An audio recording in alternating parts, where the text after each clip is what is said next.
Hello दोस्तों। माँ बाप बहुत ज़्यादा पैनिक कर जाते हैं, घबरा जाते हैं उस टाइम पर जब वो अपने 3 या 4 साल के या 5 साल के बच्चे को देखते हैं कि उसकी नाक से खून आ रहा है। ऐसी कंडीशन में माँ बाप बहुत ज़्यादा पैनिक कर जाते हैं, बहुत ज़्यादा घबराने लगते हैं और घबराए हुए माँ बाप को देख करके बच्चा भी बहुत ज़्यादा पैनिक कर जाता है, घबरा जाता है। ऐसी कंडीशन में माँ बाप को बिल्कुल नहीं घबराना चाहिए, बिल्कुल टेंशन नहीं लेनी चाहिए, ठीक है ना। आज हम इसी नेज़ल ब्लीडिंग के बारे में बात करेंगे, नाक से खून आने के बारे में बात करेंगे, ये किन कारणों की वजह से आता है और घर पर रह करके हम इसका कैसे इलाज कर सकते हैं। मैं आपका अपना फैमिली डॉक्टर फैसल इमामी। चलिए वीडियो को शुरू करते हैं। सबसे पहली चीज़ हम जान लेते हैं किन किन कारणों की वजह से नाक से खून आता है, नकसीर आती है, नेज़ल ब्लीडिंग होती है ठीक है ना। सबसे पहला और कॉमन कारण, जब किसी बच्चे में खास करके नेज़ल पैसेज जो नाक का एरिया है वो ड्राई हो जाता है, सूख जाता है, तो नाक में ईचिंग होने लगती है, खुजली होने लगती है। जैसे कि गर्मी का समय आता है, बहुत ज़्यादा लू चलती है, बहुत ज़्यादा हवा चलती है गर्म, जिसकी वजह से नाक का पैसेज ड्राई हो जाता है और बच्चे उसमें खुजा लेते हैं, इचिंग कर लेते हैं और नाक में उंगली चलाने की वजह से ब्लीडिंग हो जाती है, ठीक है ना।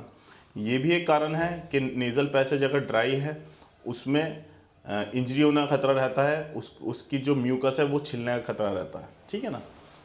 इसी तरीके से एक कारण रेगुलर नज़ला रहने की वजह से, रेगुलर साइनोसाइटिस रहने की वजह से, इन्फेक्शन रहने की वजह से भी ब्लीडिंग आ सकती है, ठीक है ना। ये भी एक कारण है ब्लीडिंग आने का। और इसके अलावा एक कारण इंजरी होती है कि अगर हेड पर, सिर पर कोई चोट लगी, उसकी वजह से नाक से ब्लड आ रहा है, तो ये एक इमरजेंसी हो सकती है। आपको तुरंत के तुरंत ईएनटी सर्जन को दिखाना चाहिए, ठीक है ना। ऐसे ही अगर आप कोई मेडिकेशंस खा रहे हैं ब्लड को पतला करने की, जैसे एस्प्रिन वगैरह, उसको आप रेगुलर ले रहे हैं, उसकी वजह से भी मिस डोज से भी या आपने डोज ज़्यादा ले ली, उसकी वजह से भी ब्लीडिंग नाक से हो सकती है, ठीक है ना। और इसी तरीके से एक कारण इसका हाई ब्लड प्रेशर भी हो सकता है। किसी का ब्लड प्रेशर 200 से अब जा रहा है तो ये भी एक तरह की इमरजेंसी हो सकती है। अगर आपका ब्लड प्रेशर हाई रहता है और आपकी नाक से खून आ रहा है तो ये भी एक इमरजेंसी है। इसमें भी आपको एक अच्छे ईएनटी सर्जन को दिखाना चाहिए, ठीक है ना, और मेडिकेशन करानी चाहिए, ठीक है। ये सब कारण होते हैं नाक से ब्लड आने के। एक कारण और होता है जिसको हम नेज़ल डाइवर्टेड कहते हैं, सेप्टम डाइवर्टेड कहते हैं, या मतलब कि जो नाक की हमारी हड्डी होती है वो टेढ़ी होती है, शेप में नहीं होती। इस कारण की वजह से भी नेज़ल ब्लीडिंग होने का खतरा रहता है, एपिटैक्सिस होने का खतरा रहता है, ठीक है, नाक में से ब्लड आने का खतरा रहता है, ठीक है ना। और इसके क्या क्या घरेलू उपचार हो सकते हैं, घर पर रह करके आप इसमें क्या क्या कर सकते हैं, इसके बारे में भी आज हम चर्चा कर लेते हैं, ठीक है। सबसे पहली चीज़, अगर आपके बच्चे की नाक से ब्लड आ रहा है, ठीक है ना, तो उसको गोद में लें। गोद में लेने के बाद उसका सर नीचे की तरफ झुका लें, ठीक है ना, पीछे की तरफ ना करें, लिटाएं ना उसको, उसका सर आगे की तरफ झुका लें, जिससे कि उसका नाक का खून जो है वो नीचे की नाक से बाहर निकले। अगर आप उसको लिटा दोगे तो वही ब्लड सांस की नली में भी जा सकता है, जिससे खांसी या उल्टी हो सकती है।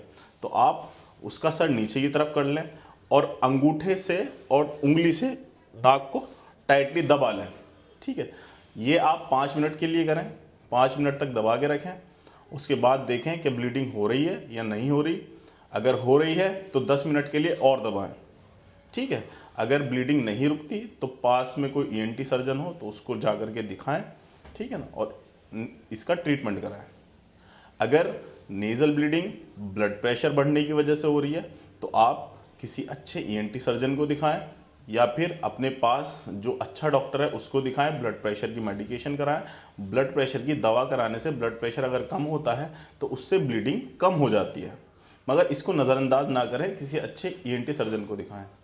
अगर ब्लीडिंग आपकी किसी चोट की वजह से हो रही है, सिर पर चोट लगी है, आरटीए केस है, उसमें बहुत ज़्यादा ब्लीडिंग हो रही है, तो उसमें भी आपको ईएनटी सर्जन को दिखाने की ज़रूरत है।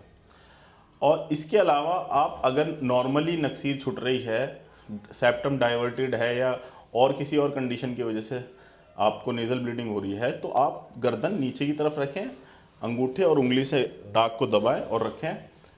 इससे आपकी नेज़ल ब्लीडिंग बंद हो सकती है। अगर बंद नहीं होती तो आप आइस पैक ले सकते हैं। एक बर्फ़ का टुकड़ा लें, उसको कपड़े में लपेटें और अपनी नाक की सिकाई करें। इससे भी आपकी नेज़ल ब्लीडिंग रुक सकती है। इसके अलावा एक रामबाण इलाज और है, ये थोड़ा सा मेडिकेटेड है। आप एक अगर ब्लीडिंग नहीं रुक रही तो एक कॉटन का एक छोटा सा गॉज लें, उसमें एड्रेनलिन इंजेक्शन आता है, उस इंजेक्शन को उस पर डालें, डाल करके उसको अपने नाक के अंदर लगा दें। उससे काफ़ी हद तक चांसेस होते हैं ब्लीडिंग रुक जाने के। अगर इससे भी ब्लीडिंग नहीं रुकती तो आपको एक अच्छे ईएनटी सर्जन को दिखाने की ज़रूरत है। ठीक है, आप बने रहिए मेरे साथ यूट्यूब पर ऐसी और वीडियोस के लिए। धन्यवाद।